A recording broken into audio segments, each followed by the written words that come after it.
Warning us, skiers have had it good with snow. Now we may be seeing some of We are going to see some snow. We're under a winter weather advisory starting at 5 a.m. tomorrow, lasting until 5 p.m. tomorrow. That's for Denver. So we're expecting about 3 to 6 inches of snow. We have a first alert action day in effect. 38 degrees by 7 o'clock tonight, 34 by 9 o'clock, and 31 by 11 o'clock. That's because we got into the low 50s for afternoon highs today.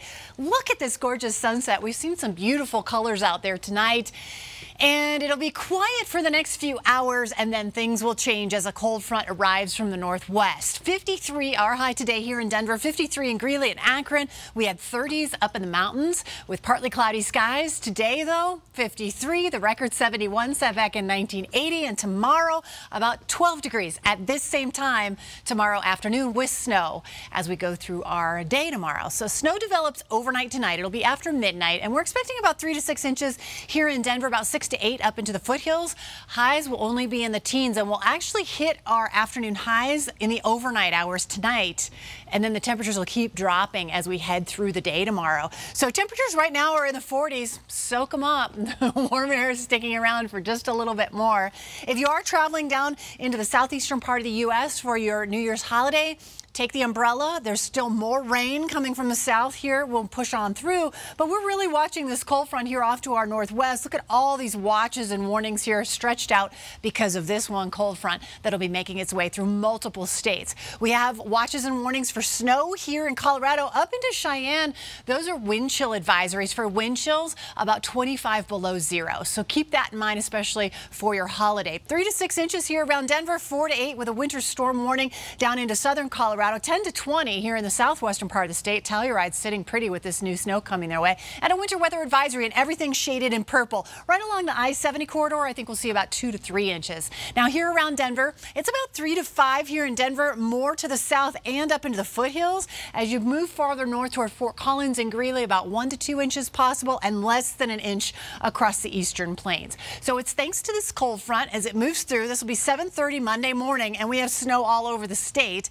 And the cold air will come in behind this front. So it's going to be a very cold night, a little extra push of moisture here with this low as it comes up from the south. This will be 11:30 Monday night. And you know what happens at midnight? We're counting down, and it looks like we'll have that little edge of snow tapering off right there over Denver. So they could see still a few flurries into that midnight hour. Planner temperatures dropping as we head to the afternoon. 1 o'clock in the afternoon, 14 degrees. I think we'll hit that high of 19 in the overnight hours. And then, as I mentioned, temps will keep dropping. So I'm going for a high of 12 degrees later in the afternoon. As you see here, though, for Monday, 8:30 in the morning, snow here for the metro area. It spreads out as we get toward 3 o'clock in the afternoon and lasts on into the evening for our area. We're expecting the most amount of snow in the southwestern quadrant of the state. As I mentioned, about 3 to 6 inches here. We'll have snow throughout the day and then flurries as we head into the evening, and still that slight chance at midnight. But our temperature 5 degrees with a wind chill of 0 or below. Ski forecast, snow on Monday, 17 at Vail. New Year's Day, sunny and cold with a temperature of 21. And on the 7-day forecast, we have those overnight lows in the single digits, 19 for New Year's Day, then 40 on Wednesday, and we'll have 50s to round out the rest of the week. More sunshine on the way. Looking forward to that. Thanks, Stacey. Up next on Denver 7, the ball's getting ready to drop in New York City. But before that happens, we're looking at the new tactics police are using across the country to protect you and other crowds during New Year's Eve celebrations. In just about 24 hours, Times Square will start filling with hundreds of thousands of people waiting for that iconic ball to drop. And police in New York and across the U.S. are getting ready. ABC's Ariel Reshef has more on the new tactics police are using this year across the country. 3, 2, 1. The scene is set for one of the biggest New Year's Eve parties on the planet. Confetti tested, the ball ready to drop. More than 2 million people expected to pack New York's Times Square to ring in 2019.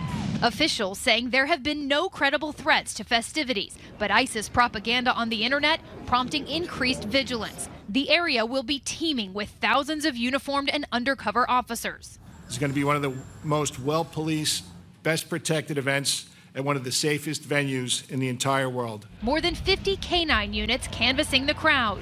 And for the first time, an NYPD drone keeping a watchful eye from the sky above the main event. It'll give us an expansive view from up above, which will be helpful. 5 dozen sanitation trucks and 200 police cars will block the perimeter where revelers will congregate to catch performances by some of the biggest stars. Tighter security, a top priority at New Year's Eve celebrations across the country. At Boston's storied first night, extra officers will patrol the streets. Los Angeles beefing up security at the famous Hollywood sign. And in Sin City, Las Vegas police stationing snipers on rooftops and strike teams on the ground at hotels around the Strip. Authorities here in New York are also embedding teams in hotels in this area to get to know the staff and spot any suspicious activity. But law enforcement across the country says you play a part in keeping crowds safe. If you see something, say something. Ariel Reshef, ABC News, New York. And if you're planning on staying warm and cozy on your couch this New Year's Eve, Denver 7's got you covered. Dick Clark's Rockin' Eve starts at 8 o'clock, and it's hosted yet again by Ryan Seacrest and Jenny McCarthy. Although rain is on the forecast for New York City tomorrow, they say the weather is not getting the performers down. And I think that the most pressure is on the performers who have to do this, you know, be out in this and perform. We get to have fun with it. They actually have to sound good. And some of the performers this year include Christina Aguilera, Halsey, the Chainsmokers, and the New Kids on the Block. You can catch Rockin' Christmas Eve starting at 8 tomorrow. We'll then run local news at 10 and pick up the action in New York again at 10:30. And before the ball drops in Times Square, people in New York City are getting ready for the celebration by writing their dreams and wishes on pieces of confetti, and all those pieces will fall on Times Square at midnight.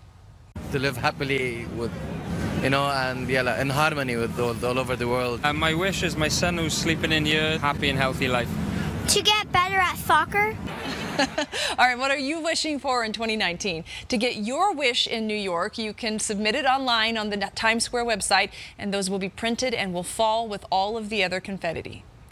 Up next on Denver 7, does your New Year's resolution include being more active in 2019? Well, Colorado Parks and Wildlife is here to help. Plus, what's the secret to living a long, happy life? Surprising advice from a 110-year-old woman next. If you want to kick off your new year by enjoying the great outdoors, Colorado Parks and Wildlife has got you covered. More than 30 events are scheduled in state parks across Colorado this Tuesday for first-day hikes.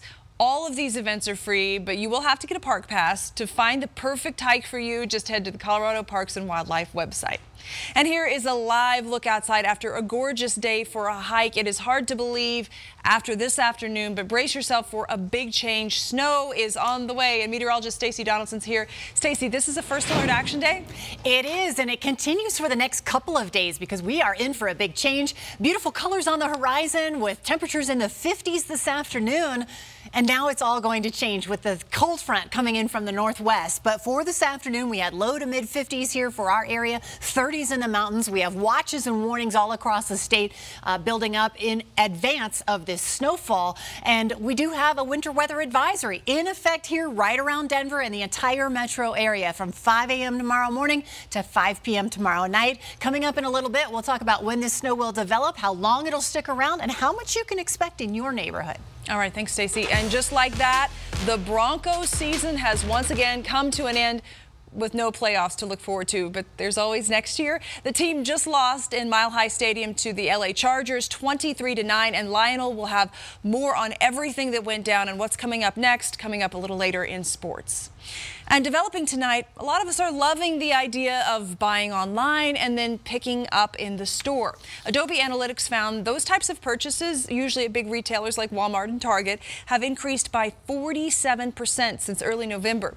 Consumers seem to dig it because they don't have to pay for shipping or wait for their purchases to arrive. And retailers also love it because they don't have to pay shipping fees. And Christmas may be over, but for many of us, paying off those gifts has just begun. Reporter Ben Jordan talked with a financial advisor about the best ways to pay off your holiday debt.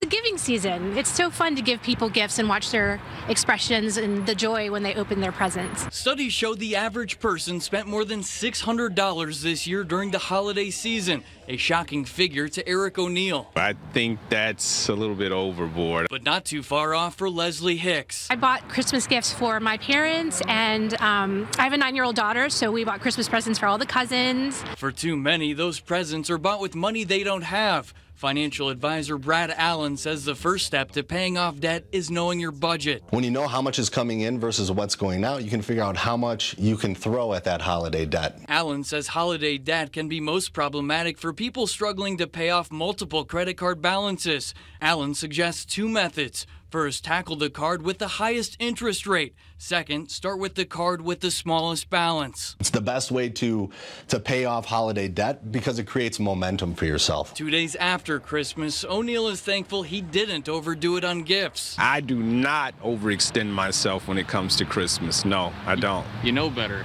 I know better, yes. And my pockets know better.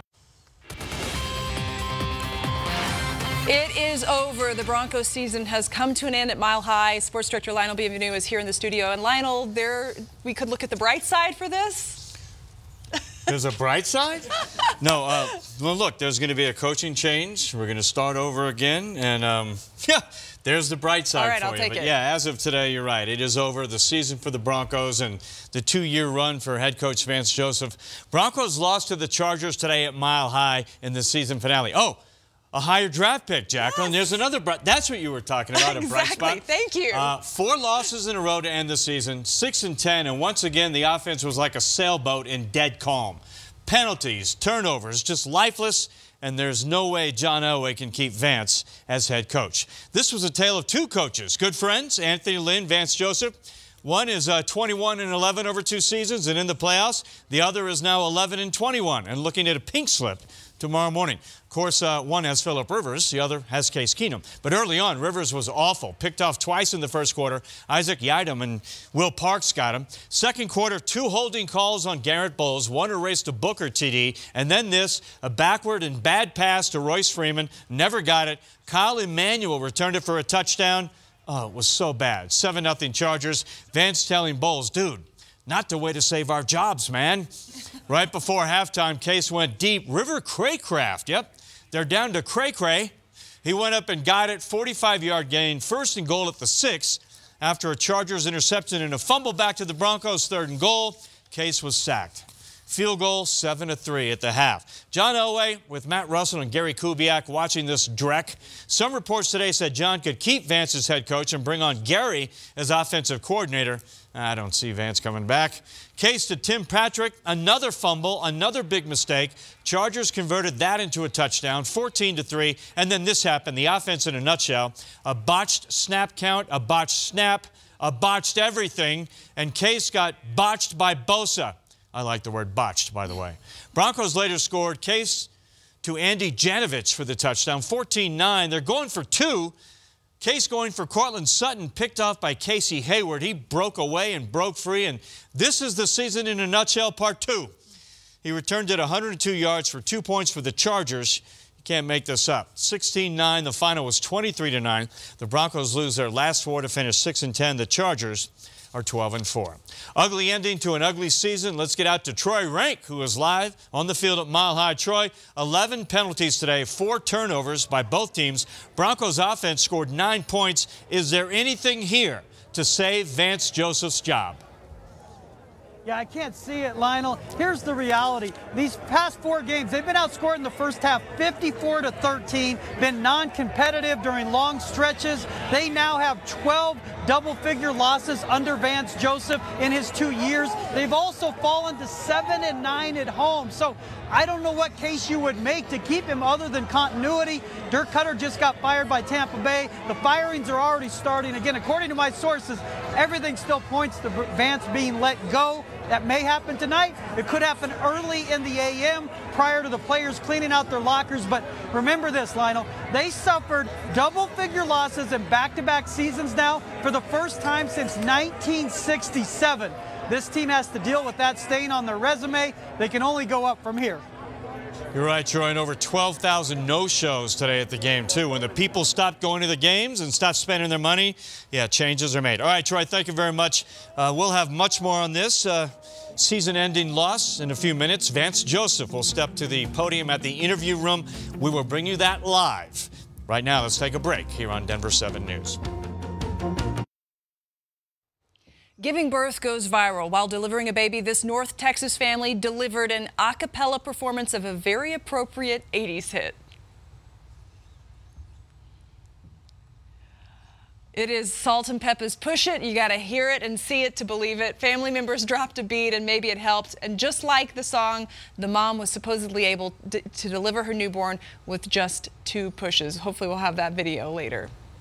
And let's go ahead and send it over to Stacey in the Weather Center on this First Alert Action Day. Stacey? Wow, it was beautiful today. Afternoon highs in the low 50s, but we have snow and freezing cold air right around the corner. I'll have all the details and how much snow you can expect at your house coming up.